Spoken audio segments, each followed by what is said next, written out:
Here's exactly what happened. This is John A.G. With less than 30 minutes left before the weekly close, silver was hit hard, rebounded even harder, and then stalled right at the level the major banks did not want it to reach, $90. Earlier in the session, they drove the price down into the mid-80s, around 86. The clear objective was to keep silver pinned below 90 into the close, yet buyers repeatedly dragged it back up. What you were watching was not normal volatility. It was a direct battle over a psychological level, a headline level, and, for those who understand the mechanics, a leverage level. That alone should get your attention. But here's the part that really matters. While that fight was happening on the screen, the paper market was printing volume numbers that completely dwarfed the real-world supply of metal.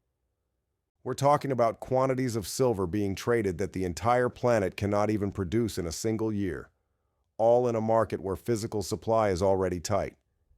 That disconnect is the real story. Everything else is just noise. Before we go further, a quick note. The channel analytics show that a large number of people watch regularly, but still haven't subscribed. If you genuinely find value in clear, no-nonsense breakdowns like this, hit the subscribe button and drop OG John AG in the comments so I know who's really here. Also, if you want daily posts, quick updates, short voice notes, and my unfiltered take that doesn't always make it onto YouTube, I've set up a WhatsApp channel for the community. The link is in the description. That's where the fastest information goes first. Now back to the chaos. Silver didn't just drift lower, it was punched. This is the kind of move you usually see when major options positions and heavy institutional positioning are involved. Price was forced down into the high 86 range, then slowly recovered before accelerating back toward 90. Gold had its own drama at the same time, dropping sharply and then fighting its way back toward the 4,600 area. The timing is critical here. This wasn't random movement in the middle of the week. This happened right into the close, at key levels, with the clock running out. The last minutes matter because weekly closes shape headlines, chart signals, margin requirements, and the decisions that funds, algorithms, and risk desks are forced to make next. If silver closes above 90, the message is simple. The dip was bought. Sellers failed to hold it down. Momentum remains on the table.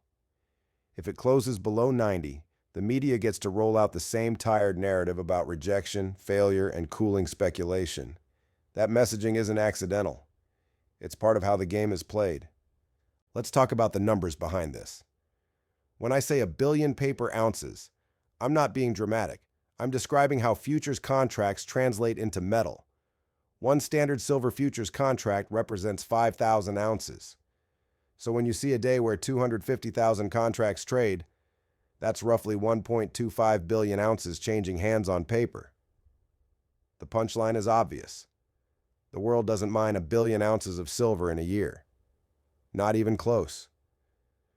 When a market can print annual global supply in a single session, you're looking at a system where paper positioning can overwhelm physical reality. That's why price action can feel irrational. It's also why sharp slams can happen so quickly. A wave of contracts hits, stops get triggered, momentum traders pile in, and once the objective is achieved, the same machinery can reverse direction. If you're new to this, don't get lost in terminology. Just remember this.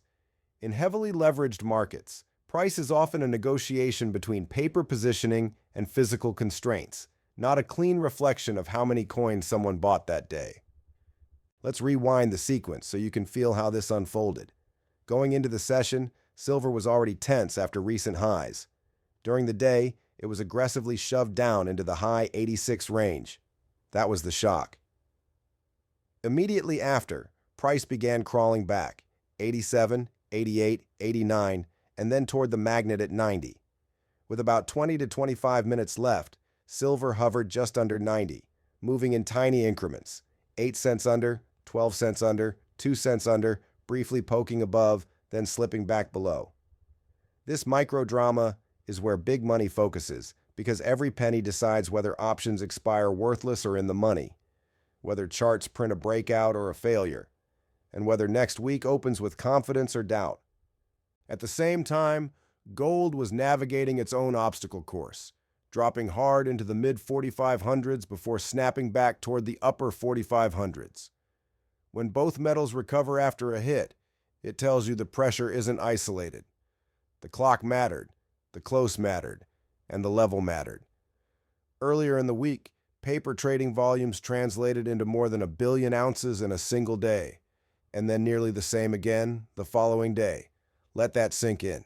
Meanwhile, annual global mine supply is only a fraction of that. This is leverage stacked on leverage. You're not watching a simple supply and demand auction. You're watching a financial instrument being used as a steering wheel. 2 calendar factors intensified the push and pull. First, options expiration. When options expire, the incentive to pin price at the most profitable strike for large players skyrockets. Finish just under a level, and a mountain of call options expire worthless. Finish just above, and the opposite happens. That's not a conspiracy. It's incentive structure. In markets where paper volume can flood in instantly, incentives often show up as sudden price moves. Second, rebalancing headlines. Every year, the same narrative appears. An index rebalances, therefore metals must crash. It sounds technical and official, which makes it effective as a fear tactic. Most of the time, the actual impact is smaller and shorter-lived than the panic suggests. The clue that fear was exaggerated is simple. Silver didn't collapse. It fought back. It dipped and then reclaimed ground. That's not what a market top looks like. That's what a contested breakout looks like. And remember, just days ago, $90 was essentially an all-time zone again. Markets don't move in straight lines. They fight, retest, shake out leverage, and if the pressure is real, they continue. Now here's a moment you really need to pay attention to. During this exact period of tension, U.S. mint pricing for silver eagles appeared at levels that were frankly shocking compared to spot. Proof coins were listed around $170. Uncirculated coins in the high 160s. This wasn't a rumor. People saw it, checked it, and suddenly the conversation shifted away from charts. The question became obvious. Why would an official outlet price a 1-ounce silver product like this?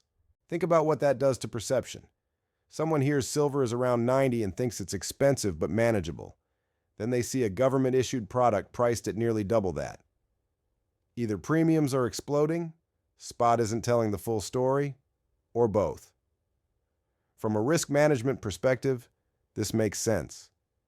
Mints and large dealers care less about today's spot and more about replacement cost. If you sell today and can't replace inventory next week without paying more, you either ration supply, stop selling, or raise prices high enough to protect yourself. That's basic inventory defense. Those prices aren't predictions. They're stress signals. Now connect that to the close battle. When paper markets try to pin price below 90, while retail channels signal much higher replacement risk, a credibility gap opens. Gaps like that don't last forever. They resolve either through physical loosening and collapsing premiums, or through higher paper prices that reduce pressure. Sometimes it's messy, but the gap always matters.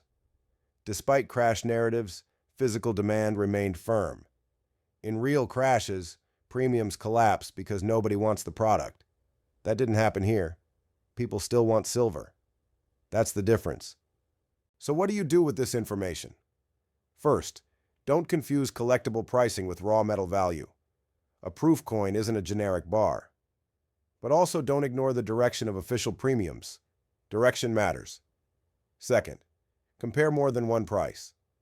Look at PaperSpot, local dealer pricing, buy-sell spreads, and official or online listings. Divergence between these tells you the system is under strain. Third, know your purpose. If you're buying for long-term exposure, don't let a single candle bully you. If you're trading short-term, tighten risk management because these swings are designed to punish leverage. Watch liquidity at the dealer level. High volume doesn't always mean comfort. Dealers can sell heavily and still feel squeezed if replacement stock is expensive. That's when you hear things like limited availability, wider buyback spreads, or temporary pauses. It's balance sheet defense, not hostility. The key takeaway is this. When official products are priced far above spot, it signals stress, either from demand, replacement risk, or both. That's not an easy market. Paper price may flirt with 90, but official products implying 160 to 170 reveal tension. Paper can be pushed. Physical must be sourced, minted, shipped, insured, and replaced. When those two worlds diverge, it's a warning light. The mainstream narrative will call rising prices a bubble, but they never ask the real question. What if price is rising because it was wrong before? What if this is price discovery catching up to reality? When physical demand stays persistent, holding the lid down becomes expensive, and when the lid finally moves, it doesn't do so politely. That's why backwardation matters. It means people are willing to pay more now than later because immediate supply is scarce. It's the physical market quietly saying promises are less valuable than metal in hand. I'm not here to sell fear. I'm here to translate signals. The defense of 90 matters. Absurd paper volume matters. Rising retail and official premiums matter. Vault withdrawals matter. Less available metal combined with massive paper claims equals stress. And the story doesn't end at the weekend close. Overseas markets remain active. When price discovery happens outside the most controlled venues, reopenings can be volatile. In this case, some regional markets were already marking silver near the high 90s while Western paper markets wrestled with 90. That divergence can create gaps on reopen because markets reopen into reality, not yesterday's close. The gold to silver ratio is another gauge. As it compresses toward the low 50s, silver is outperforming gold.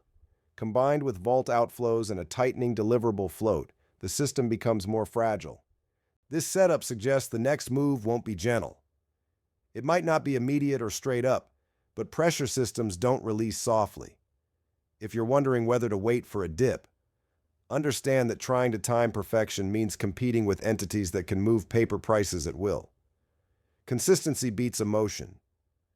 Dollar cost averaging and leaning in on real flushes avoids paralysis. And remember, if spot drops $2 but premiums rise 5, did you really buy the dip? Paper price is the scoreboard. Physical is the game. Scoreboards glitch, games don't. The bankers may slam again. What matters is whether it holds. Failed slams are fuel. If suppression requires force, it tells you the natural drift is higher. That doesn't mean smooth. It means volatile. Gold and silver recovering together suggests broader pressure, not a gimmick. When miners eventually respond, they can move faster than the metals, but only after belief sets in. So watch the $90 level. Watch overseas pricing. Watch physical premiums. Watch vault flows. And stay disciplined. Panic is expensive. Preparation is profitable. If silver opens higher with premiums still tight, targets won't be debated in cents. They'll be debated in dollars. And the same voices mocking 90 will pretend they saw it coming all along. Stay calm, stay informed, and stay ready. Drop OG John AG in the comments if you support original work, and let me know if premiums are rising where you are and whether you'd swap gold for silver if the ratio keeps dropping. See you next time.